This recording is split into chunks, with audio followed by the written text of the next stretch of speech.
Bueno, pues hoy es martes 20 de enero del 2026.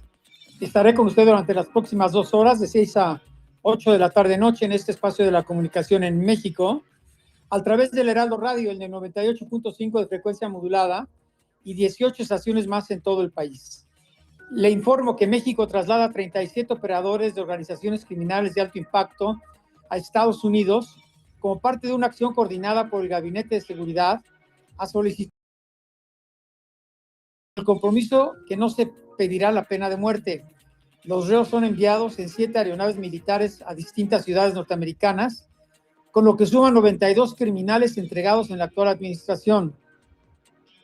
Entre los extraditados se encuentra Ricardo El Ricky González, del Cártel de Noroeste, además de Pedro El Señor de la Silla y Juan Pablo Payo Zurita, ambos de los Beltrán Leiva.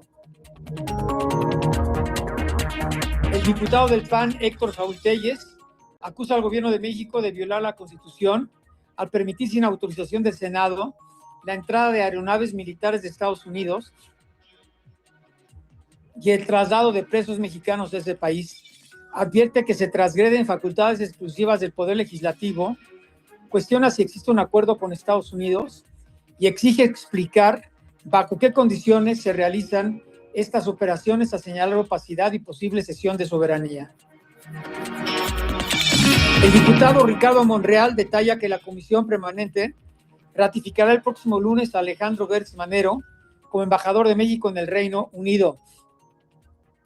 El presidente de la Junta de Coordinación Política de la Cámara de Diputados señala que la solicitud ya fue turnada a la primera comisión, que prevé reunirse el jueves para aprobar el dictamen sin fast track y con el procedimiento ordinario. Se recibió ayer y se turnó a la comisión. ¿Ya se turnó? Es probable que se reúnan el próximo jueves. No va a haber fast track, se va a cuidar todo el procedimiento ordinario y se turnará a la comisión para que ésta pueda sesionar el próximo jueves.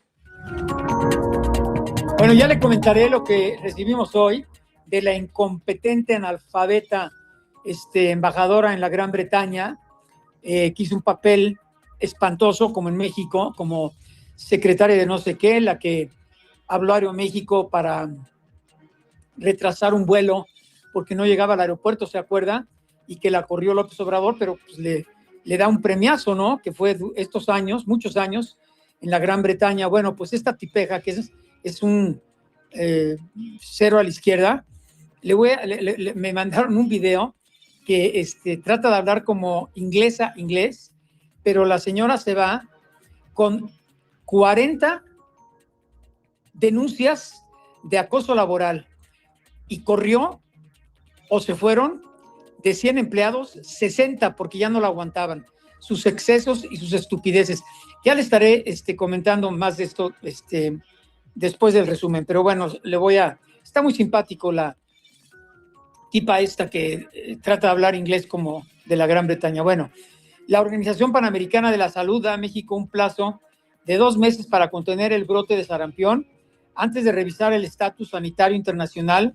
Esto informa el secretario de Salud, Aviv Kerchenovich. Les quiero mencionar que Canadá ya perdió su estado libre de sarampión. Estados Unidos también está y solicitó una ampliación de 2 meses, y nosotros también nos hemos apuntado precisamente en esos 2 meses para tratar de controlar el brote. México registra más de 7,200 casos confirmados de sarampión, pero ha provocado 24 muertes en las 32 entidades. Chihuahua registrando la mayoría de los contagios.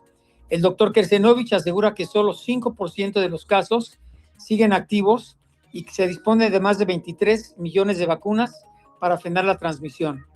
Tengo señalado el número de vacunas que tenemos disponibles contra sarampión, que son 23,529,000 vacunas que tenemos disponibles.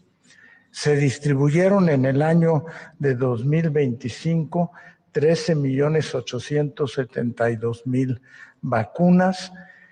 Y en este 2026 tenemos distribuidas 3,836,000 vacunas. El año pasado adquirimos 10,800,000 vacunas y este año tenemos adquiridas 27,365,000 vacunas. Bueno, pues vamos a hablar sobre este tema y que nos diga el especialista si conviene o no vacunarnos, dónde vacunarnos, etcétera. Eduardo Clark, quien siempre lo he dicho, un extraordinario funcionario público, honestísimo y que está salvando el servicio de salud en México, subsecretario de Salud, presenta la credencial del Servicio Universal que permitirá a la población atenderse en cualquier institución pública sin importar su derecho a biencia. La credencialización iniciará el 2 de marzo e incluirá una tarjeta física y una versión digital que dará acceso a servicios, ubicará la clínica más cercana y permitirá compartir el historial clínico entre instituciones para evitar duplicar estudios y tratamientos. Esta es la nueva credencial del Servicio Universal de Salud. Es una identificación que lo que brindará a la población, a todos ustedes que nos escuchan, es la garantía del derecho a la salud, el acceso al derecho a la salud en las instituciones públicas del Gobierno de México. Estamos hablando del IMSS, del ISSSTE, del IMSS Bienestar, de los servicios de salud de Pemex, de los servicios de salud de las Fuerzas Armadas, es decir, de todas las instituciones que brindan servicios de salud desde el Gobierno federal, incluyendo claramente también a los Institutos Nacionales de Salud. Bueno, ya estaremos hablando con el doctor Clark en el programa. La presidenta Claudia Sheinbaum niega que su reunión en Palacio Nacional con dirigentes de Morena, entre ellos Luis Alcalde y Andrés Manuel López Beltrán, tuviera relación con la reforma electoral y explica que fue un encuentro para escuchar en qué está trabajando el partido y compartir opiniones. Los invité, vinieron a platicar, no los había visto hace tiempo y esencialmente tiene que ver, pues me buscaron y los saludé, eso es todo. No, ellos quisieron informarme qué están haciendo, cómo lo están haciendo, pues es, digamos, obviamente yo soy presidenta de todas las mexicanas y mexicanos, ¿verdad?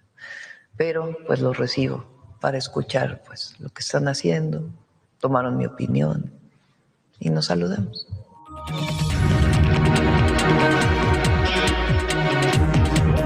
Bueno, esta tarde la presidenta Sheinbaum recibe en Palacio Nacional a la gobernadora general de Canadá, Mary Simon, con quien sostiene una reunión privada en el marco de una visita oficial para dialogar sobre derechos de pueblos indígenas y la relación bilateral. Bueno, y Donald Trump conmemora el primer aniversario de su regreso al poder con una larga conferencia en la Casa Blanca, en la que presume logros, defiende a sus aranceles, ataca a sus críticos y reitera amenazas sobre Groenlandia. Todos estos son logros, tenemos muchos logros. Y como ustedes saben, hoy es el primer aniversario, 20 de enero. Y ha sido un lapso de tiempo increíble. Tenemos un libro que no les leeré, pero estos son los logros que hemos alcanzado, hoja tras hoja, cosas individuales. Podría leérselos durante el fin de semana, pero no acabaríamos. Hemos logrado más que cualquier otro presidente, que otro gobierno, por mucho en cuestión del ejército, de terminar guerras, de completar guerras. Nadie ha visto algo similar. En materia de seguridad, Trump afirma que Estados Unidos ya controla casi por completo el tráfico de drogas por mar, reitera que iniciarán acciones por tierra contra los cárteles al asegurar que saben de dónde proviene la droga. Hemos sacado casi el 100% de las drogas que entran por agua ahora. Vamos a estar muy pronto, comenzando con las drogas que ingresan por tierra. Sabemos exactamente de dónde vienen. En materia de seguridad, Donald Trump afirma que Estados Unidos ya controla casi por completo el tráfico de drogas por mar y tierra y que iniciará, como ya escucharon, acciones en donde no descarta tampoco que pudieran llevarse a cabo en territorio mexicano. ¿Cómo? Pues está por verse, ¿no? Sobre Venezuela, dice que mantiene una buena relación con el gobierno de Delcy Rodríguez, aunque abre la puerta a involucrar de alguna manera a la opositora María Corina Machado en el futuro del país. Venezuela now. Ahora me encanta Venezuela. Venezuela. Han estado trabajando con nosotros también, ha sido tan agradable. Y una mujer increíblemente amable también hizo algo muy increíble. Como saben, hace unos días ella estamos hablando con ella y tal vez podamos involucrarla de alguna manera. Me encantaría poder hacer eso. María, tal vez podamos hacer eso. En cuanto a la OTAN, asegura Trump que ha hecho más por la alianza que cualquier otra persona en la historia y cuestiona su utilidad para Estados Unidos. Pero la OTAN también tiene que tratarnos de una manera justa. Lo que más me preocupa de la OTAN es que gastamos enormes cantidades de dinero en ella. Sé que acudiremos en su ayuda, pero realmente me pregunto si ellos acudirán en la nuestra. Ya sabes, solo es una pregunta. Y por cierto, hice más por la OTAN que cualquier otra persona viva o muerta. El mensaje antecede su viaje a Davos en medio de protestas, tensiones con Europa, presión migratoria interna y una agenda internacional cada vez más agresiva. Bueno, previamente Trump difunde mensajes con el presidente de Francia, Emmanuel Macron, y con el secretario general de la OTAN, Mark Rutte, en los que el francés propone una cumbre del G7 en París con Ucrania, Rusia y Dinamarca, mientras Rutte elogia a Trump por su papel en Siria. Trump revela que rechazó la invitación de Macron y amenaza con imponer un arancel de 200% al vino francés tras la negativa del presidente de Francia a sumarse a su junta para la paz en Gaza. Nadie lo quiere porque va a estar fuera del cargo muy pronto, así que ya sabes, está bien. Lo que haré es si se siente como Costco, pone un arancel del 200% en sus vinos y champañas y se unirá, pero no tiene que unirse. Si dijo eso, probablemente se lo estás dando un poco diferente, pero si él realmente lo dijo, como sabes, va a estar fuera del cargo. Por su parte, el presidente de Francia, Emmanuel Macron, pide en Davos que la Unión Europea active el mecanismo anticoerción ante las amenazas arancelarias de Trump a países que apoyan a Dinamarca y califica de inaceptable una política comercial para someter a Europa. Espero que la gente entienda lo patéticos que se ven en el escenario mundial. Quiero decir, al menos desde una perspectiva estadounidense, esto es vergonzoso. Es hora de armarse de valor, es hora de ponerse serios y dejar de ser cómplices. Es hora de mantenerse erguidos y firmes, de tener agallas. Bueno, pues habla buen inglés Macron, ¿no? Es todo un estadista, Emmanuel Macron, ¿eh? Pero bueno, desde Davos, el gobernador de California, Gavin Newsom, critica el apaciguamiento europeo y llama a actuar con coraje frente al trumpismo. Espero que la gente entienda lo patéticos que se ven en el escenario mundial. Quiero decir, al menos desde una perspectiva estadounidense, esto es vergonzoso. Es hora de armarse de valor, es hora de ponerse serios y dejar de ser cómplices. Es hora de mantenerse erguidos y firmes, de tener agallas. Javier Milei, presidente de Argentina, regresa a Davos para reforzar su perfil como referente global de la nueva derecha, con un discurso previsto poco después del de Donald Trump, en un foro marcado por el avance de una agenda conservadora y antisistema. Acompañado por su gabinete, el presidente argentino volverá a usar el escenario para su batalla cultural contra el progresivo, mientras América Latina llega dividida al encuentro y Milei, pues obviamente esperan que hable lo peor de los zurdos asquerosos, como él les llama. En fin, el presidente peruano José Geri enfrenta una crisis política tras revelarse reuniones secretas con el empresario chino Xi Guoyang, con presiones contradictorias y sin agenda oficial. El Ministerio Público ha iniciado diligencias preliminares por presunto tráfico de influencias, mientras el Congreso impulsa una moción de vacancia. Partidos le retiran apoyo y se agravan las sospechas por posibles negociaciones irregulares con el Estado y actos de corrupción. Bueno, y Rusia acusa a Donald Trump de borrar las reglas de la política internacional y actuar por la fuerza. Califica como agresiones, la captura del presidente de Venezuela, las amenazas a Cuba, los intentos de desestabilizar Irán y acciones contra intereses rusos como la detención de un petrolero y marinero. Pues obviamente Putin es idéntico a Maduro, al presidente de Cuba, a Ortega de Nicaragua y a los ayatolás asesinos de Irán, por eso los defiende. El canciller Sergei Lavrov afirma que Rusia solo negociará sin chantajes, no habrá concesiones en Ucrania y advierte una posible escalada si Europa mantiene el apoyo militar. Partimos de la base de que si los países occidentales al hablar de Groenlandia quieren tratar estos asuntos entre ellos según sus propias reglas, esa es su elección y su derecho. Pero nosotros trabajaremos con nuestros socios, con todos los socios, tanto en los países de la mayoría mundial como de aquellos países occidentales que estén interesados en dialogar con Rusia y debatir proyectos concretos de beneficio mutuo. Dialogaremos, por supuesto, sobre la base de los principios de seguridad. Bombardeo ruso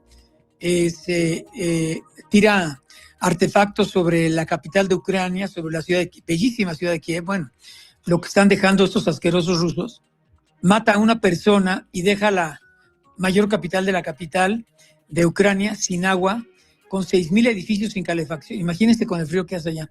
6,000 edificios sin calefacción y cortes eléctricos de hasta 16 horas diarias, tras un ataque con misiles balísticos de crucero hipersónicos y más de 300 drones dirigidos a infraestructura energética.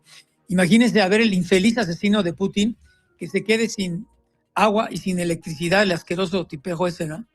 Ucrania advierte que Rusia apunta ya a subestaciones clave de las centrales nucleares activas y el presidente Zelensky urge a sus aliados a entregar defensa antiaérea para evitar un apagón casi total de Ucrania. Bueno, sube a 42 el número de muertos por el accidente ferroviario en Córdoba, España, tras el choque entre el tren Albia con 184 pasajeros y otro tren con casi 300 pasajeros, luego de que los últimos vagones invadieran la vía contraria. La investigación sigue en curso y por ahora descarta que el siniestro esté relacionado con falta de inversión en infraestructura. Bueno, y un tren choca en la provincia de Barcelona contra un muro de contención que cayó sobre las vías, dejando al menos 15 personas heridas cerca de Gélida, en medio de fuertes lluvias que provocaron incidencias en la red ferroviaria de Cataluña. La ONU advierte que el mundo ha entrado en una bancarrota hídrica global al alertar que acuíferos glaciales y humedales se agotan de forma irreversible, con impactos directos en alimentación, migración y estabilidad económica. El organismo urge a cambiar de fondo la manera en que los países gestionan el agua como capital natural. Bueno, el Instituto Mexicano de Ejecutivos de Finanzas advierte que nuestro país podría perder mercado en las exportaciones petroleras frente a Venezuela y pone en riesgo su grado de inversión ante un déficit fiscal de 4.5% del PIB y una deuda que alcanza ya el 58% del PIB. El IMEF también alerta sobre un panorama complicado por la revisión del TEMEC y la posible incapacidad de cumplir la meta de inflación del 3% en 2026, lo que afectaría la credibilidad del Banco de México. Sí, porque fíjense que el Banco de México ha dicho voy a seguir bajando las tasas, se espera otra disminución en la próxima reunión, y esto hace que sea menos atractivo para los norteamericanos invertir en CETES, que son lo que llaman inversiones golondrinas, que igual que llegan se van. Si dejan de llegar estos dineros para canalizarse en papel gubernamental, pues obviamente el peso mexicano se va a devaluar frente a la moneda norteamericana. Bueno, habrá que esperar y ver qué pasa. Francisco Garduño, el titular del Instituto Nacional de Migración, se incorpora a la Secretaría de Educación Pública como director general de Centros de Formación para el Trabajo, donde coordina programas de capacitación laboral y vincula con el sector productivo. El titular de la SEP, Mario Delgado, afirma que la designación busca fortalecer la educación para el trabajo y respaldar la reforma de educación media superior. Garduño salió del Instituto de Mayo en el 2025 tras los señalamientos y procesos legales derivados del incendio en la estación migratoria de Ciudad Juárez, que dejó 40 metros en el 2023. Bueno, es el colmo, cómo salvan y cómo les dan tabla a esta bola de ineptos y corruptos y asesinos. Ahora Garduño lo refugian y lo protegen como subsecretario. ¿Qué va a saber de educación este tipejo? Pero bueno, pues así protege la 4T a sus amigos. La Secretaría de Cultura informa que la cuenta de X de su titular, Claudia Curiel de Icaza, fue hackeada, por lo que el contenido publicado no representa la postura oficial, mientras se realizan acciones para recuperar el control y establecer la seguridad de la cuenta. Bueno, vamos a marcar una pausa y seguimos. Regresamos con Oscar Mario Beteta.